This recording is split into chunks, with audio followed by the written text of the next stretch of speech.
So, Prabhuji, as we wait for devotees to join in, shall we start with the Mangalacharan? Yeah, the Mongol Archon.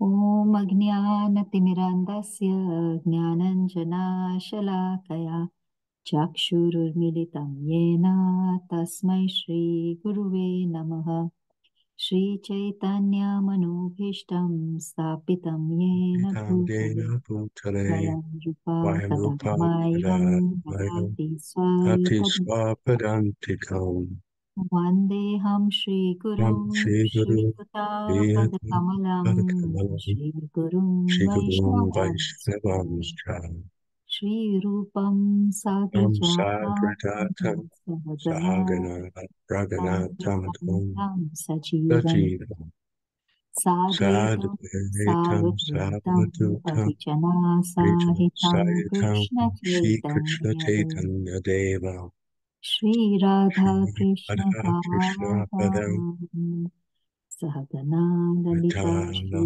Vishakam Vitanamscha He Krishna He Krishna Karuna Karuna Sindhu Sindhu Dinabandhu Dinabandhu Jagatpate Jagatpate Gopesha Gopika Kanta Kanta Radha Kanta Radha Kanta Namaste. Bhakta Kanchana Gaurangi Radhe Vrindavaneshwari Rishabhanu Sute Devi Pranamami Hari Hari Hari Priye Chakalpa Vanchakalpatarubhyascha Charupascha Kripa Kripa Sindhu Sindhubhave Bevacha Patitanam Patitanam Pavanebhyo Pavanebhyo Vaishnavebhyo Vaishnavebhyo Namo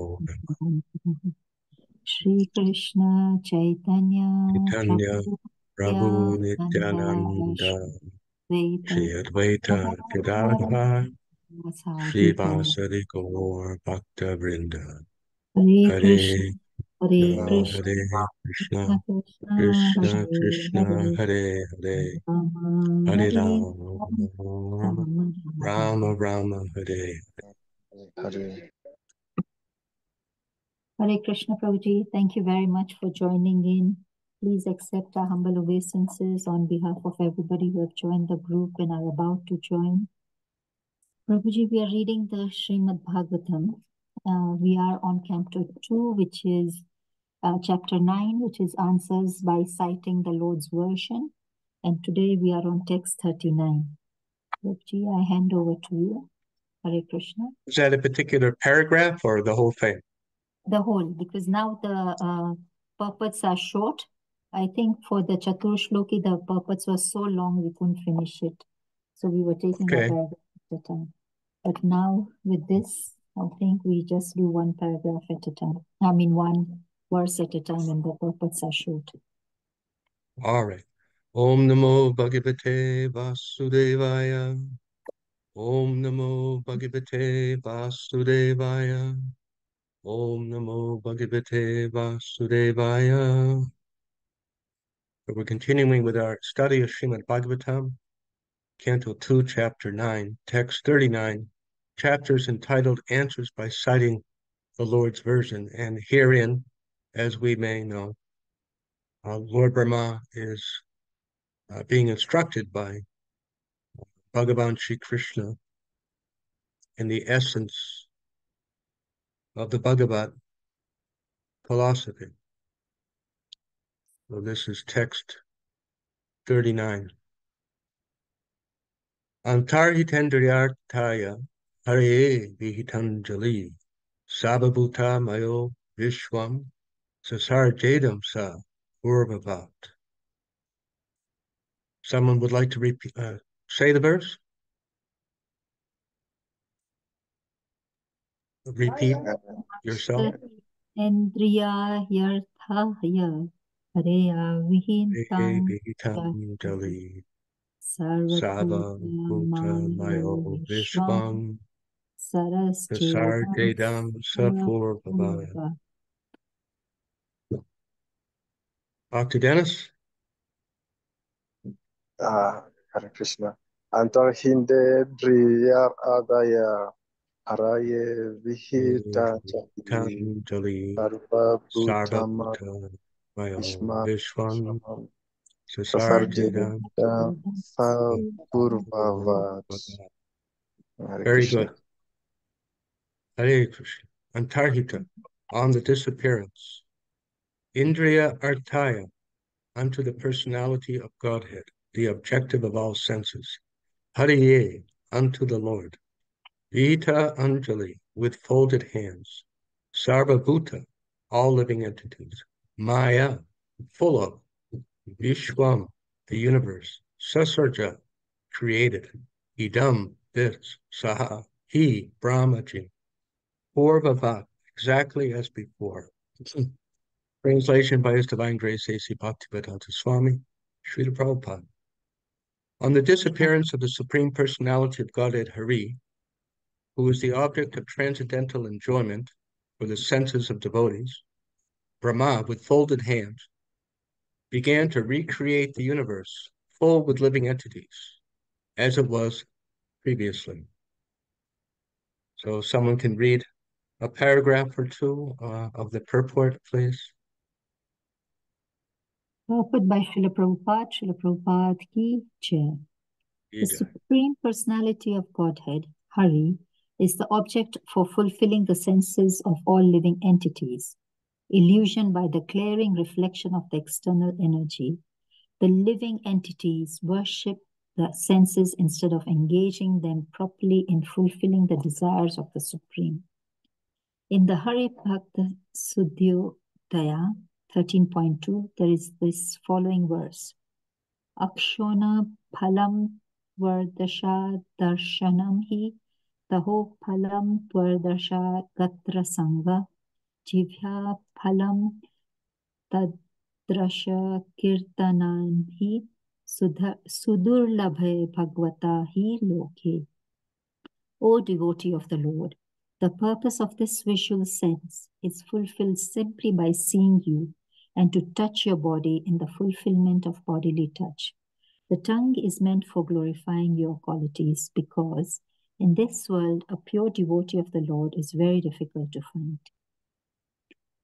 Originally, the senses of the living entity were awarded for their purpose, namely to engage them in the transcendental loving service of the Lord or that of his devotee. But the conditioned soul, illusioned by the material energy, becomes captivated by sense enjoyment. Therefore, the whole process of God consciousness is meant to rectify the conditional activities of the senses and to re-engage them in the direct service of the Lord.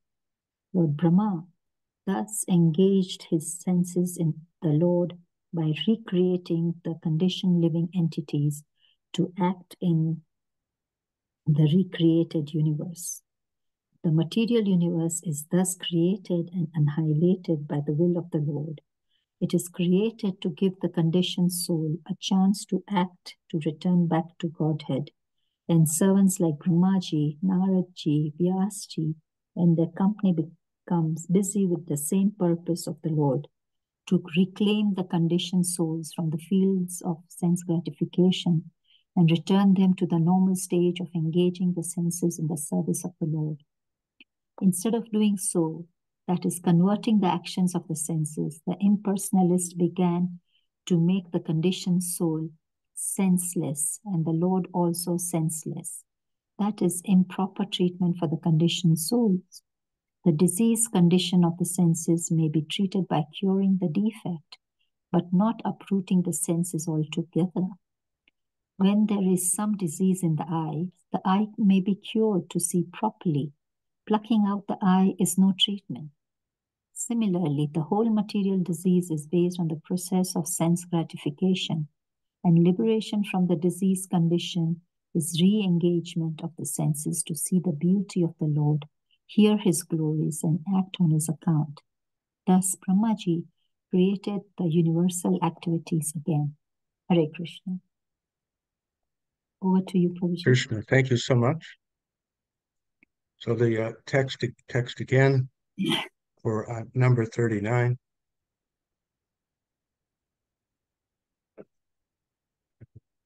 On the disappearance of the Supreme Personality of Godhead Hari, who is the object of transcendental enjoyment for the senses of devotees, Brahma, with folded hands, began to recreate the universe, full with living entities, as it was previously. So Lord Brahma concluded the instructions. Lord Krishna concluded the instructions to Lord Brahma and disappeared from his vision. And the verse describes it. Lord Krishna is the object of transcendental enjoyment. Srila Prabhupada begins the purport describing how, elaborating on the verse,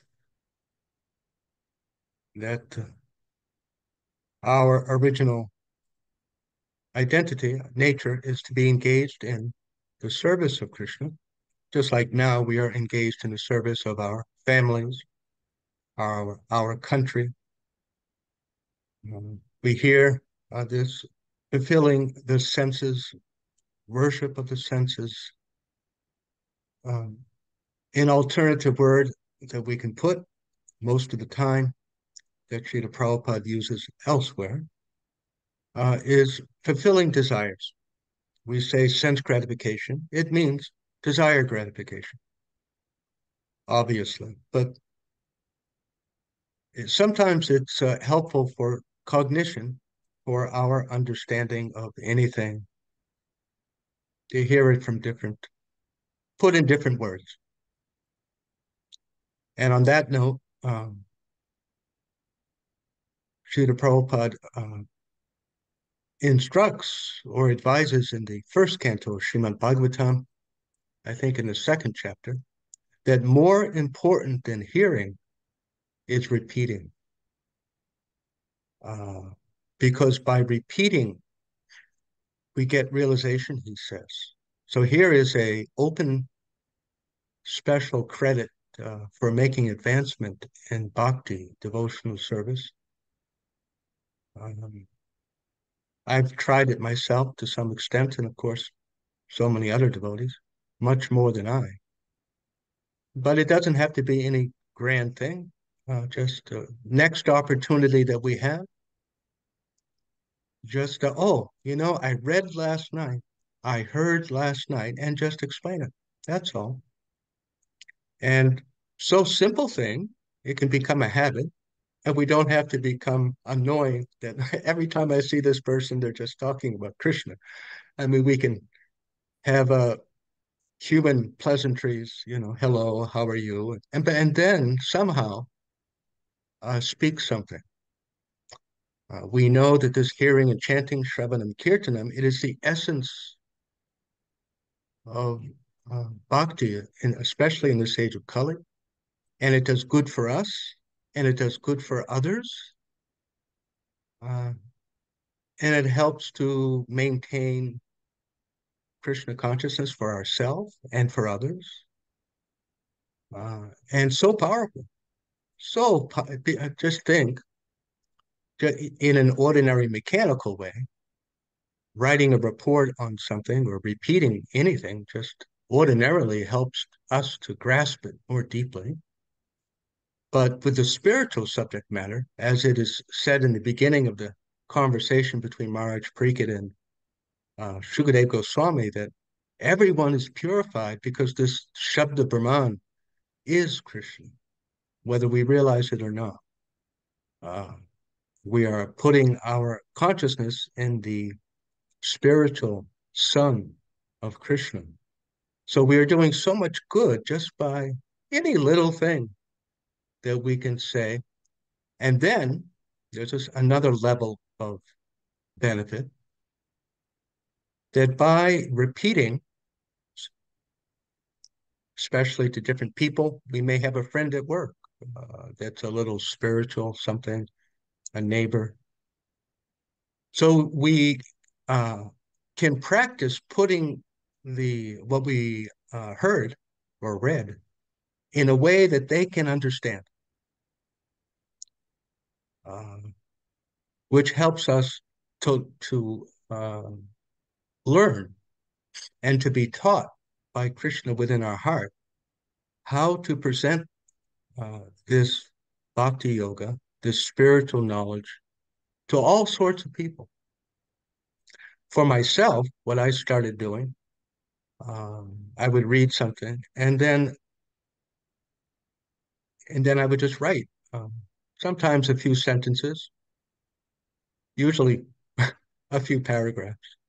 But today, Srila Prabhupada was saying, today I read, today I heard so and so say, I got this understanding, and then I would kind of like explain it to myself.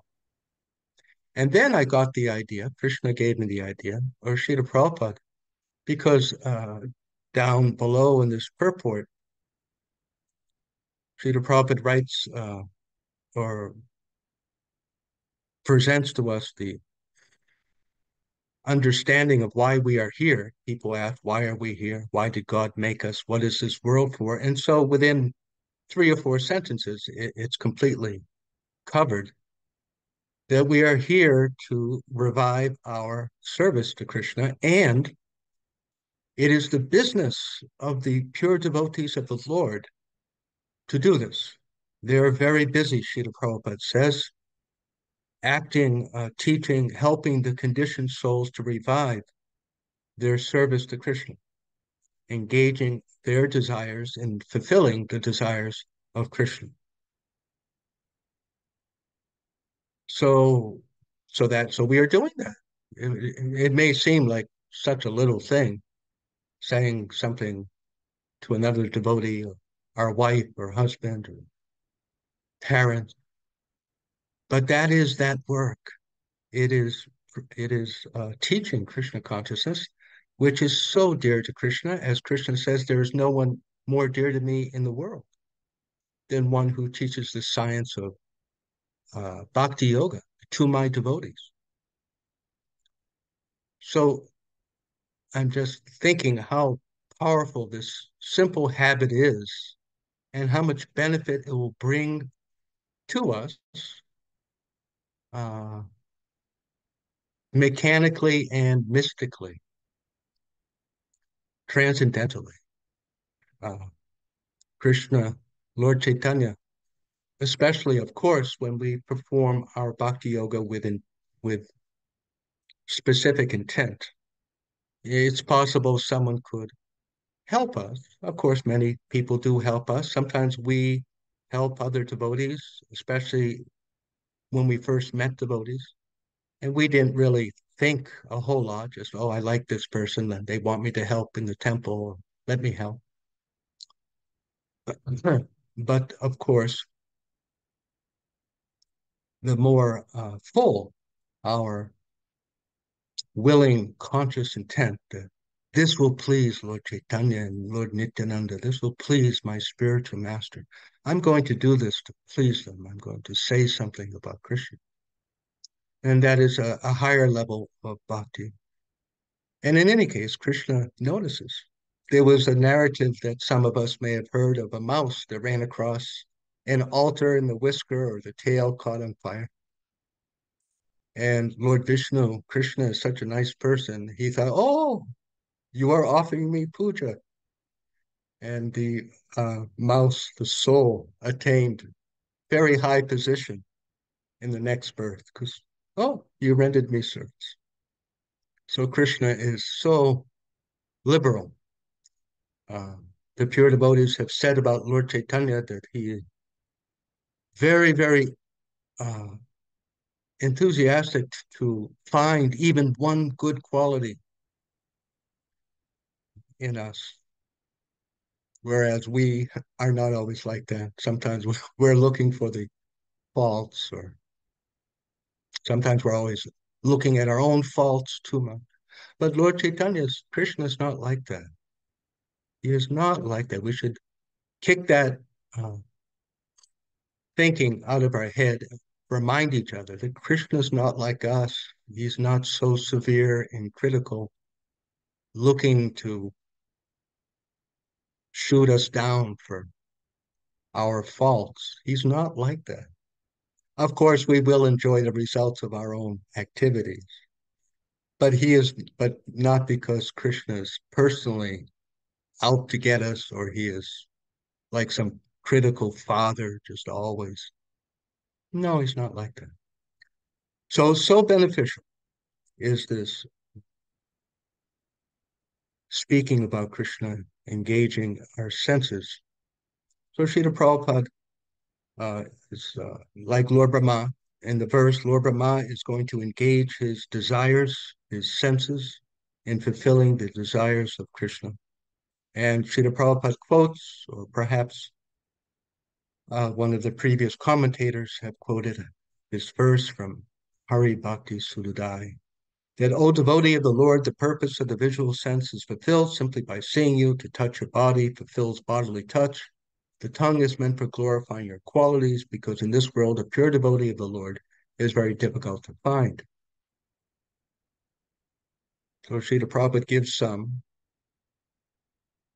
well, I take it as dark humor. I don't know how he intended it, but he says plucking out the eyes is no treatment for diseased eye. Indeed, that is not,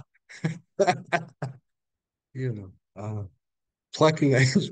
No, he's being strong. He's giving us a very strong visual, graphic uh, understanding. Srila Prabhupada says, but the impersonalists, instead of engaging the desires of the conditioned souls in the service of Krishna's desires, instead we try and make them senseless. We may know there are certain spiritual paths. We don't talk, and we don't talk. There are famous yogis, and it is a kind of practice, not talking, mauna, mauna vrata, not to say anything, and not to eat very good food, and not to do much of anything, just to sit in a cave or sit under a tree and just practically do nothing, which at a certain point of spiritual advancement is possible. Not doing nothing, but just hearing and chanting about Krishna, just chanting japa and glorifying Krishna and worshiping our deity, and not doing very much, so to speak, but completely liberated and completely happy. So in the beginning of Bhakti Yoga, it is, we are instructed to engage in active service to Krishna, to use our desires in fulfilling Krishna's desires, because we always, unfortunately, perhaps sometimes, I can think of times when I have thought, I wish I was a stone. I wish I could just not have desires, because they can be so troublesome and so troublesome. Troublesome because we know that if I do this thing, I eat these 6 kachoris, I'm just going to be sick in the morning. Or because they're really sinful desires and we don't want to get involved in them, or just even, all these sensual sense gratification.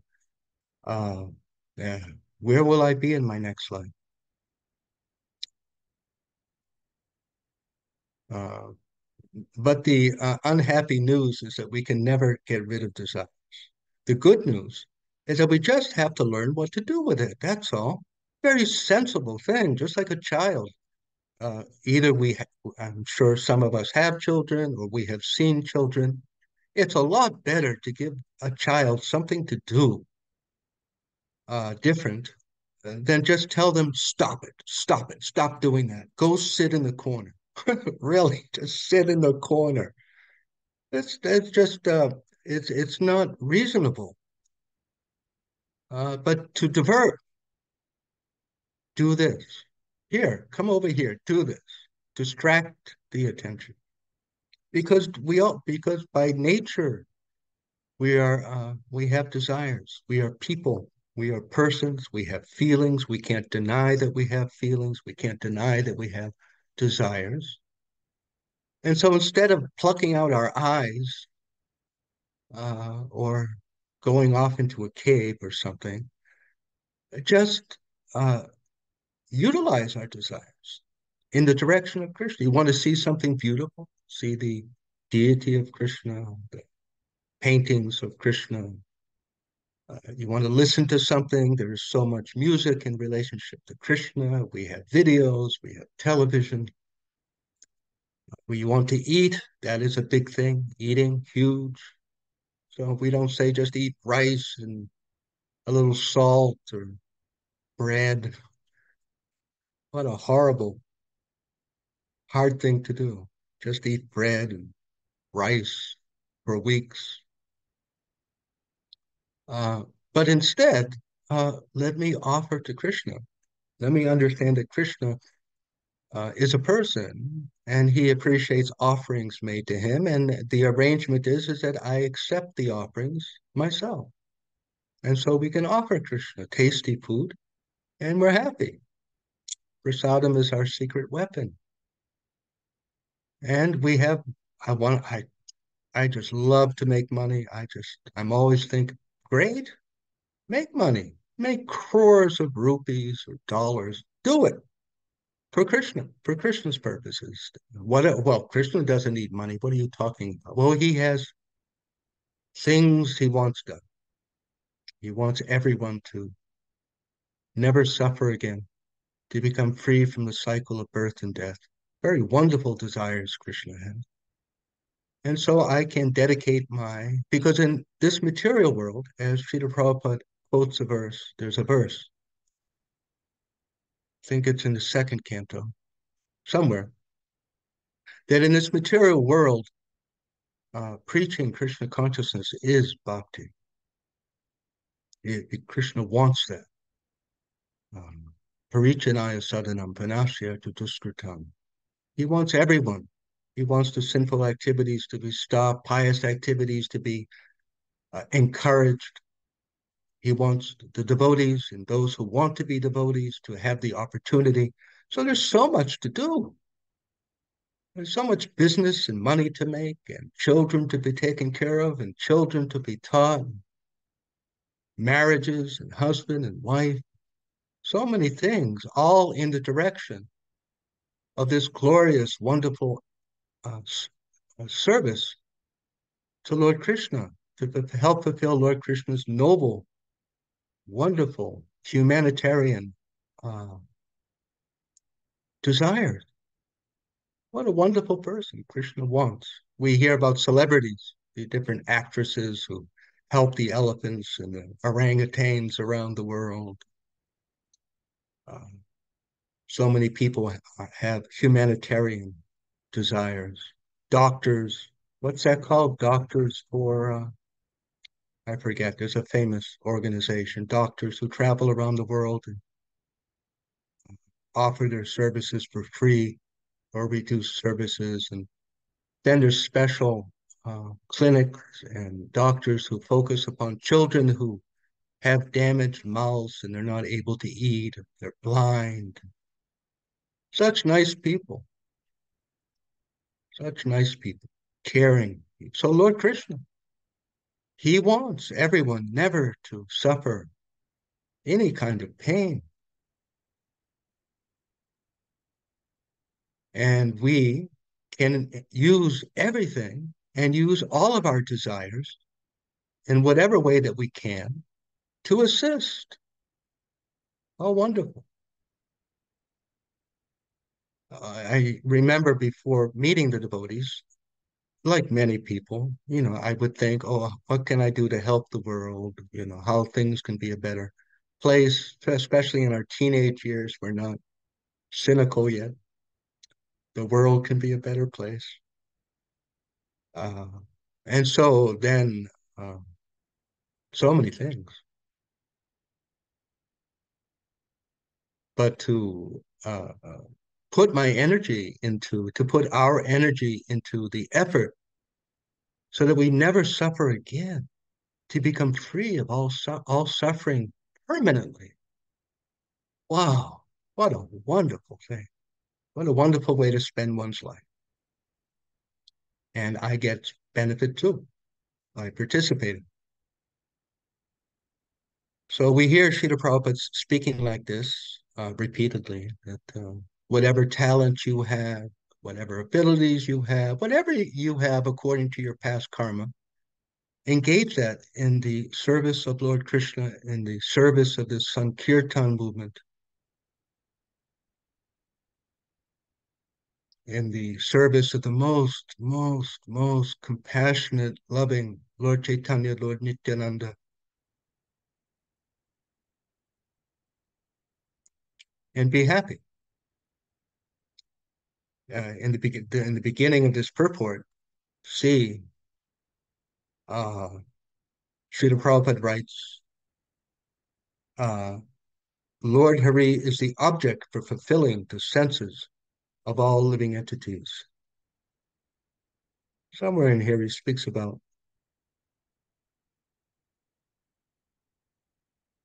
enjoyment. Yes. That just as, when we have cholera or dysentery, malaria, something, and it's miserable. But eventually, hopefully, we become cured and we don't have to follow the special diet any longer and we can live free. And so Bhakti Yoga, one thing that I appreciate a little bit is how fantastic, and to use the contemporary word, holistic Krishna consciousness is, that to making advancement in our bhakti is to be the fullest person we could ever be, not less, but more of a person with everything that we have as people, our intelligence and emotions and creativity and ambition, um, strength, um, to bring those out fully in the most healthy way. That spiritual life, spirituality, contrary to what many people may have heard or think, is not about no, and not about denying, and not about stopping, but it's really about becoming um, ourself, the fullest manifestation of ourself, with the whole range of feelings and emotions and desires, but using them in a noble way, in a pure way, in our original, natural way of fulfilling the desires of Krishna, which, as we hear Srila Prabhupada say, and we can encourage ourselves and encourage other people to fulfill Krishna's desires, is to fulfill our own desires. To make Krishna happy is to make ourselves happy. I know I have often reminded myself about that. Oh, why do I have to focus on Krishna's pleasure? Because it's your own pleasure, knucklehead. That's why. Don't be so dull-headed. Think about that, because I'm part of Krishna. If I eat, my thumb, my fingers, my hand is going to get energized. And if I fulfill the desires of Krishna to please him, then I will be pleased automatically, spiritually, because I'm part of him. And think about that. I am mechanically, technically part of God. I am. We all are. We are all part of him, just like the leaves and branches of a tree. And so if we water Krishna, and then not just Krishna, as Srila Prabhupada points out, uh, especially and especially his pure devotees, any devotee, but especially his pure devotees, to act to please them is the same as pleasing Krishna, because their desires are the same as Krishna's desires, and their activity, their focus of life, depending on their advancement, is the same as Krishna's. This makes it so easy to engage in devotional service to practice bhakti yoga, just find an advanced devotee and help them, help fulfill their desires, assist them in their devotional service, do whatever we can, use our brains, use our creativity. You want to paint? Well, paint. Paint some pictures related to Krishna consciousness, or paint some art and sell it, and then make lots of money and give the money for Krishna's mission. You like to sculpt? Well, make amazing sculptures, sell lots of them, as many as possible, as soon as possible, because Krishna can use the money uh, as much as we can get. Oh, why are you talking about money? Well, there you go. It's the same old plucking out the eyes philosophy. No, there's nothing wrong with anything as long within the realm of the four regulative principles.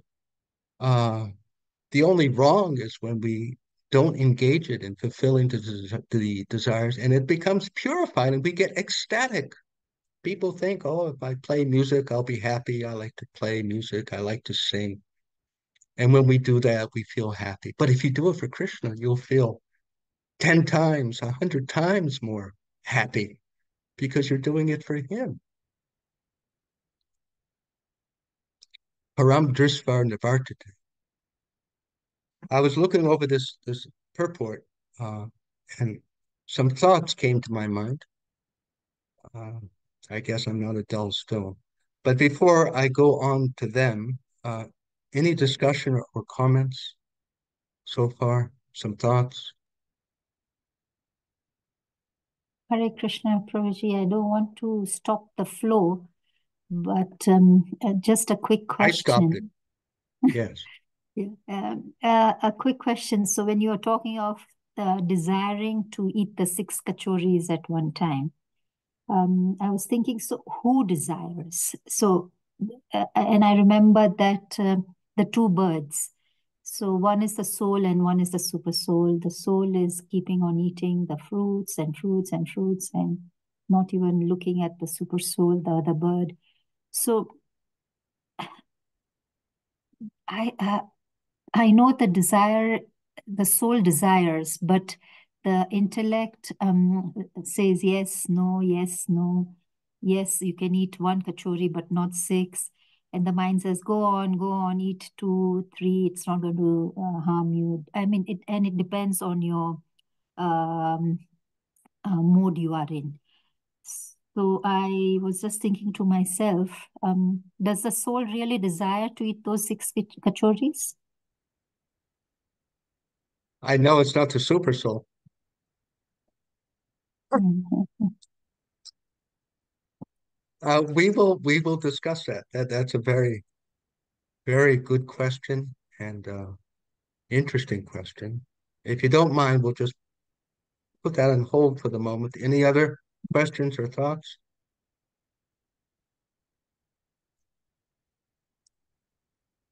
No, Prabhuji, we I will can continue. I will continue. So in the Bhagavad Gita, we find in the 13th chapter, knowledge of the absolute, not knowledge absolute, nature, enjoyer, and consciousness. We can find there much detailed technical information about the interrelationship of ourself and the body and the mind, and also in the 14th chapter, which is transcendental knowledge. So 13th and 14th. And of course, the second chapter of Bhagavad Gita, which opens up pretty deeply the realm of spirituality, how the soul can't be burnt or dried, withered by the wind. Aparayasitastam yam vidime prakati param jiva bhuta mahabaho yayedam darite jagat. From the 7th chapter, as you may remember, Lord Krishna, that 7th chapter, right? It begins where Lord Krishna says, I shall now explain to you this divine knowledge, by knowing which nothing more will need to be known. Umir Povalo Nalo, Kamana Buddha Evacha. He explains his different energies, and then he says, Apareya Sitastwanyam, Vidime Prakati Padam, Jiva Bhuta Mahabo, Yayedam, Daryate Jagat. Just what you asked.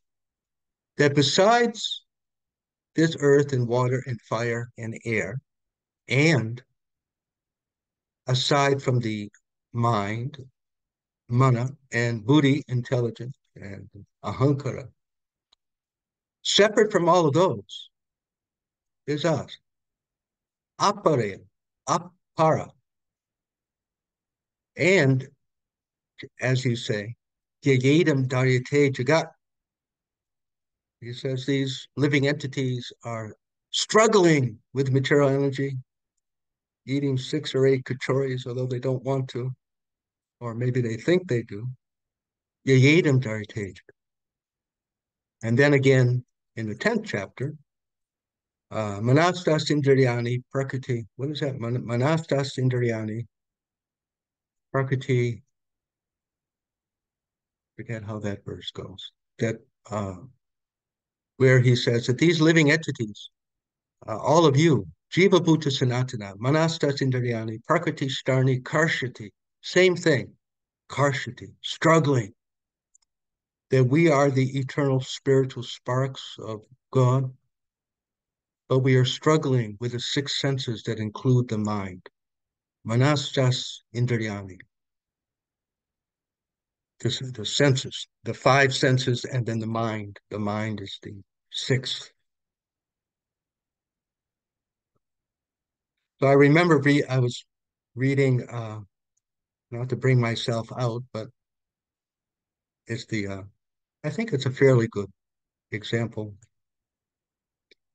So I first started reading the Bhagavad Gita, what is it? The chapter of demoniac natures, chapters, divine and demoniac natures. 12th is devotional service. 16th chapter.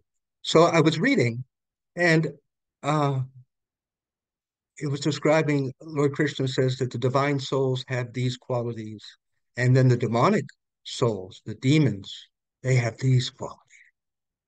So I was reading that, and I thought, what am I doing here? I'm a demon. I'm demonic, And so I almost put the Bhagavad Gita down and went away. And fortunately, I kept reading some more, and Srila Prabhupada explained that the soul, ourself, is never contaminated. Asangoya Purusha. We, the self, are separate. And according to our activities uh, and desire to avoid Krishna, we get this gross body, and even more important, the mind, subtle body. And it is this subtle body, which, well, the gross body too, but the mind and intelligence that works in the different modes. Mode of ignorance, mode of passion, mode of goodness, sometimes more, sometimes less. Sometimes we're thinking, I want to avoid eating kachoris, I'm not going to, and then we're thinking, I want 6. And we say we. Uh, so the bottom line, as far as I understand it, is that because of our, we the soul, based upon our desire to be with Krishna or not be with Krishna, to have an attitude of subordination to him or not, especially that, the attitude of subordinate, I am subordinate. That determines everything else. That determines uh, everything else, to what extent we get involved in sinful activities, in materialistic activities, in activities of thinking what will please my body, what will please someone else's body. And then we develop those modes of nature. And so now, today in 2024, in October, here I am. And I wake up in the morning and these desires come into my mind or during the day. So being a little, I guess, mental or something, it's something that I've studied a lot, tried to figure out how it all works. Um, so then Krishna reminds us or puts the desire in our uh, intelligence or mind that, oh, I wanted to do this thing today, or I want to become this thing. We see, I want to become good dancer, good artist, good lawyer, good doctor. The soul doesn't want to be a cricket player or a ballerina. That is the mind and intelligence. And because we are so close, Srila Prabhupada explains that the intelligence, the buddhi, is a next door neighbor to the soul. And as Krishna says, it is Daivihi Gunamai, my mystic power. But so someone may say, well, if I'm spirit, then how could I become overcome by matter? My mind, my intelligence, my body is matter. Krishna says, Apara, I am above all that. Asangoyam Purusha. I am technically, mechanically, constitutionally different. Just like oil and water are two different things. But oil can float on water, no? They can be very, very close, and the water smells like oil. But it's not really that the oil molecules have amalgamated with the oxygen and hydrogen of the water. It's just so close. The water seems like oil. So one of the effects of sin is that we lose the ability to separate. Just like we see people who are addicted to whatever. And even if they know better, they still somehow are doing the thing. And they come back to you and they say, oh, last night I did this. And then you say, why did you do that again? You told me that how painful and you want to stop. And I don't know. I just couldn't resist it. So that is one one kind of sinful reaction, one kind of bad karma. There I have read, although we may feel such disgust and even hate for these pedophiles, these men who have desires for children, but there are many who are horrified to have those desires. They did such sinful thing in their past life that now they are afflicted, just like we get afflicted, we get harassed, we get tortured, especially devotees, because we want to do the right thing and we want to be a good devotee. And so it can be so discouraging, frustrating that my damn mind just wants to do this thing. It's because of past sins. And as we gradually become free of them, and we won't feel such pressure.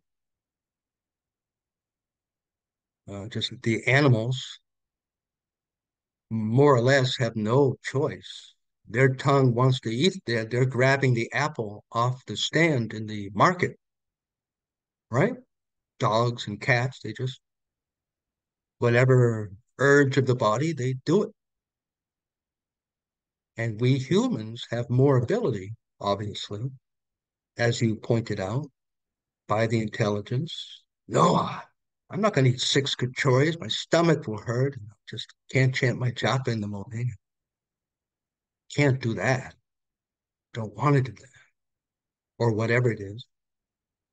And so we have more ability. And the more pious we become, the more wise we become, the more devoted to Krishna we become, the more ability.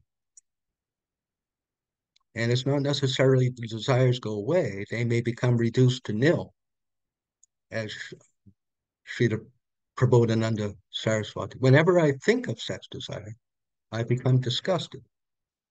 So it's not that the desires are not there. It's just not nearly as intrusive and, oh, that's interesting. So I mentioned the 14th chapter. So Arjuna asked Krishna, he said, so what is the thinking pattern of someone who is transcendental?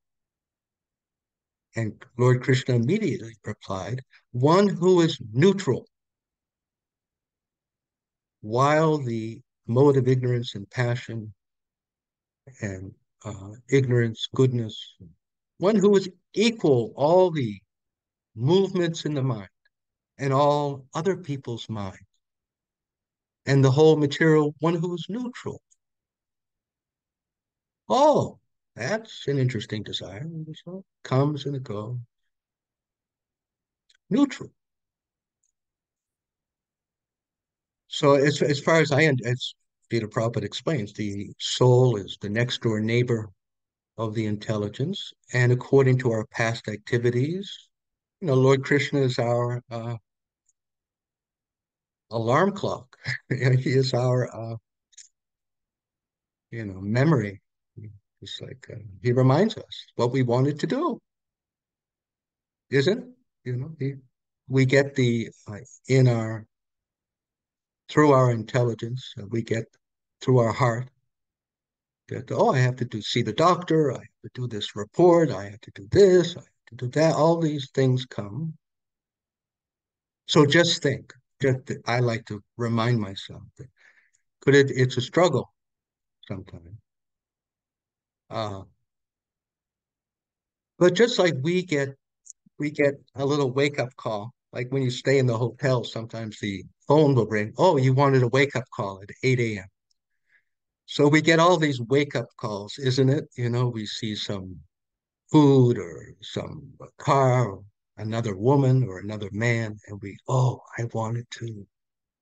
But in the same way, we get reminded about bhakti. Oh, I'm going to cook this for Krishna today. Oh, I'm going to go to the temple and help decorate the altar. Oh, I'm going to do this for Krishna, that for Krishna. And sometimes I'm sure all of us feel a little frustrated that we really wish we could do. Oh, I have to go to work and I take care of the children and I have to do this and there's no time. I really want to read. I really want to chant more bhajan. I really want to do this, but I can't do it all. And we feel frustrated. I know I do. But think what that will be in our next life.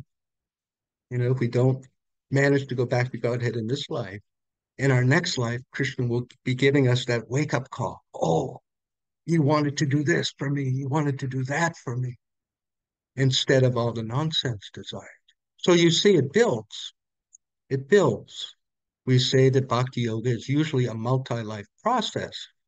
And we see that some devotees struggle more, some devotees struggle less with obstacles and other desires. We see some devotees, they just, like a rocket, they join the temple and they're just like diving into devotional life and it just seems to flow because they're picking up from the previous. So does that help? Now, what I wanted to discuss, because I was looking at this, engaging the senses in the service of Krishna, that's the higher path. We don't want to pluck out our eyes. But in our stages of devotional service, I can't say that I always feel completely happy or thrilled by devotional activities. I mean, what really is the depth of my joy to chant Hare Krishna or to chant bhajan or to read or to uh, do some service, other activity dedicated to Krishna? I know I should, and I know it's the right thing, but I can't say it's immediately, like eating a big bowl of ice cream. Oh, this is really good. I like it. Right? At least I don't want to speak anyone's mind, but it's not my experience.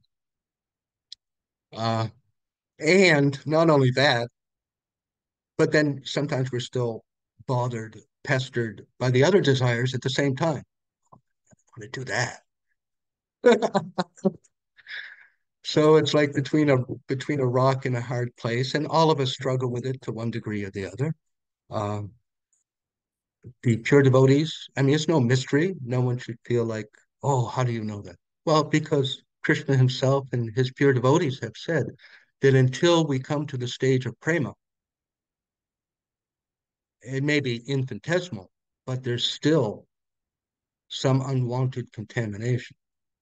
So if that's true up to the stage of prema, then we know more or less all of us are dealing with it, whether we say so or not. So I was thinking, so what to do then? I think it's good to know, well, what to do. I don't want to go to the left because that's not pleasing to Krishna and I'll suffer and so many things. But I go to the right is not entirely attractive.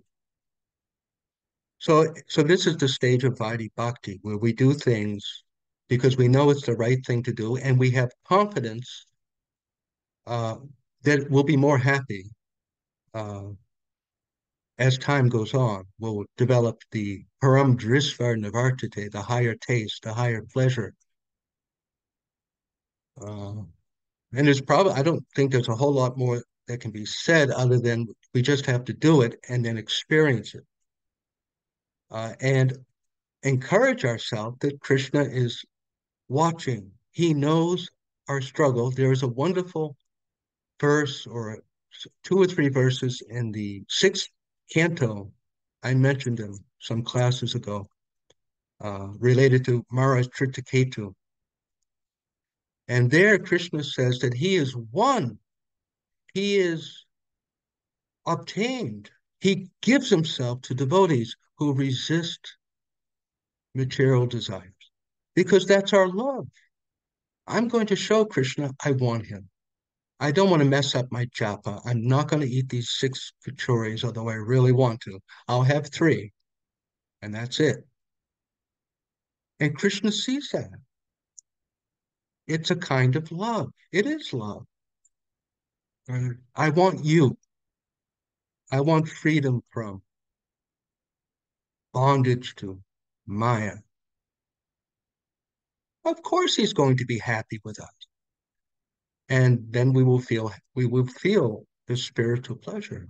The spiritual pleasure of Krishna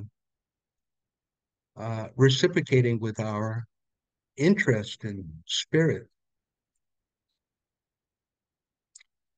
It's just like, hopefully, any person who sees that another person is sacrificing, who is suffering to please them, they should be happy with us, right? They should have, oh, my wife, she had horrible headache, but still she cooked. Oh, I can see how much she cares, right? Like that. So, just like that. So Krishna sees and he reciprocates with the inner spiritual happiness. Anandam buddhi vardhana, spiritual joy. Such joy. We read about it and we get little glimpses of it, how the pure devotees are hardly eating or sleeping and just happy just to hear about Krishna, just to please Krishna's senses.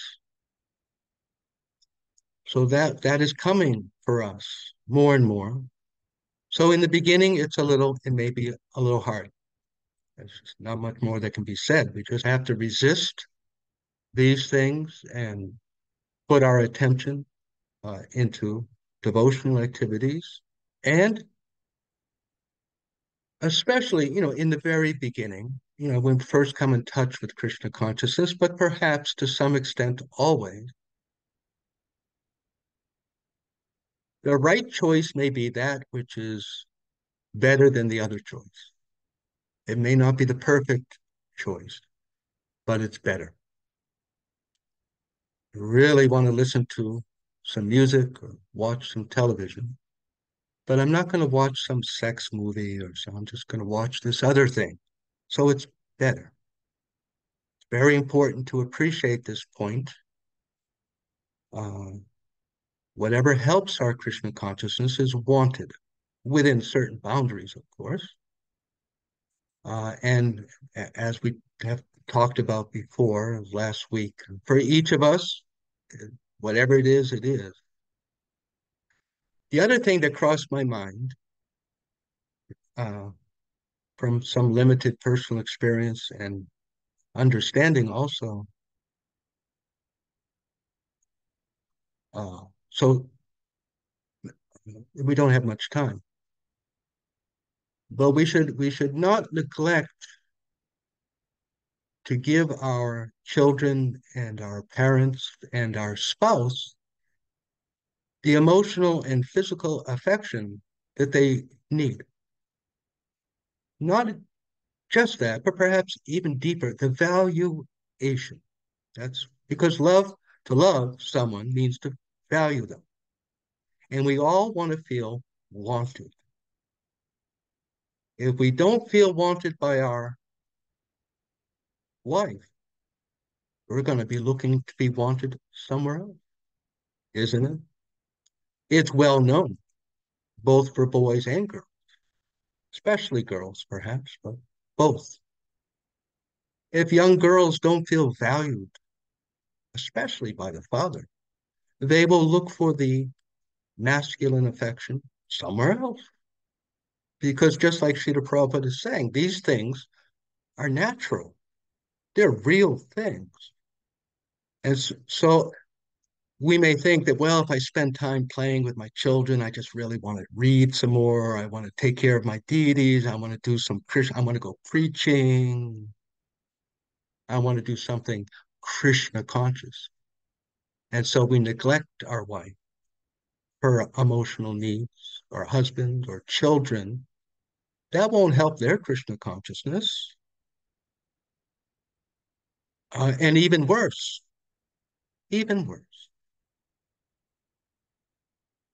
And so it is Krishna consciousness to go and play ball with my kids for some time in service to Krishna. It is divine love, really. It is actually not sacrificing my desire to serve Krishna. I am serving Krishna. I am sacrificing a particular kind of service, but I know this will help my children to bond to me and perhaps not bond with sinful people and or my parents or my wife or my husband. Uh, it will be overall helpful.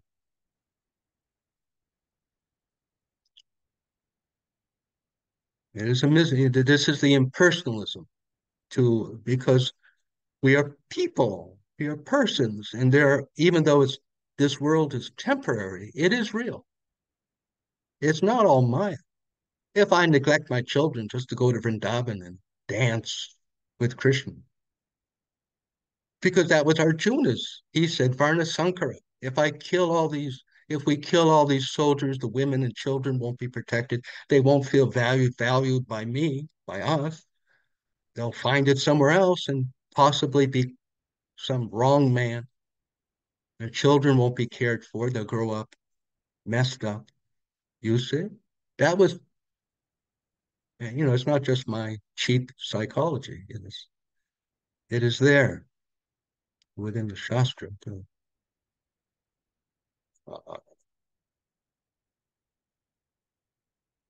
do what's favorable for our devotional service and other people's devotional service.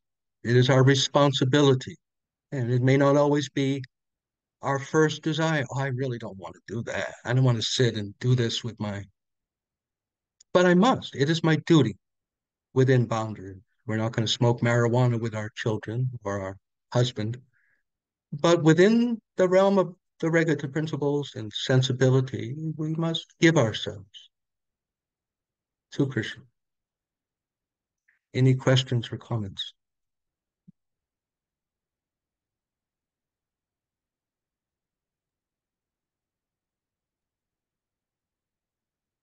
I think there are no questions or comments from the group, Roshi. And we have exhausted our time. Sorry, it went for a longer time than expected. We can end the session then. Bhakta Mugo, are you able to end the session for today, please? Hare Krishna, everyone. Thank you so much. And thank you so much, Prabhuji, Your Grace Dina Sharana, for that beautiful class. I was thinking of the verse Krishna says, I add fire for my devotee. I add to what they lack, and I preserve what they have. When you are saying about dovetailing what we can really get towards Krishna consciousness. And it's actually, if we are really good at singing, we can sing to Krishna for intelligence storytelling. We can tell the stories about Srimad Bhagavatam and Mahabharata. Thank you so much for that great class. Hare Krishna. So maybe I would like to ask to request the SMO devotees to kindly unmute, and we do one mantra in glorification of today's mentor, His Grace Dina Sharana, and all SMO devotees. Hare Krishna. Hare Krishna, Hare Krishna, Krishna Krishna, Hare Hare, Hare Hare Rama, Rama, Hare Hare Rama, Rama, Rama Rama Rama, Hare Hare. Hare. Vanchakalpatarubhyascha Kripa Kripasindhubhaiva cha Sindhu Patitanam Patitanam Pavanebhyo Pavanebhyo Namo Namo. Vaishnavebhyo Srila Prabhupada ki jai. Ija. His Grace Dina Sharan Prabhu ki jai. Granth Raj Srimad Bhagavatam ki jai. Hare Thank you so Krishna. much for the opportunity to be involved and take part in Krishna Katha with all the devotees. I apologize for any unintended offenses or anything. Thank you so much. Hare Thank you, Krishna. Thank Prabhuji. you. Hare Krishna. Hare Krishna. All glories to Shri Guru and Gauranga. Hare Krishna. Hare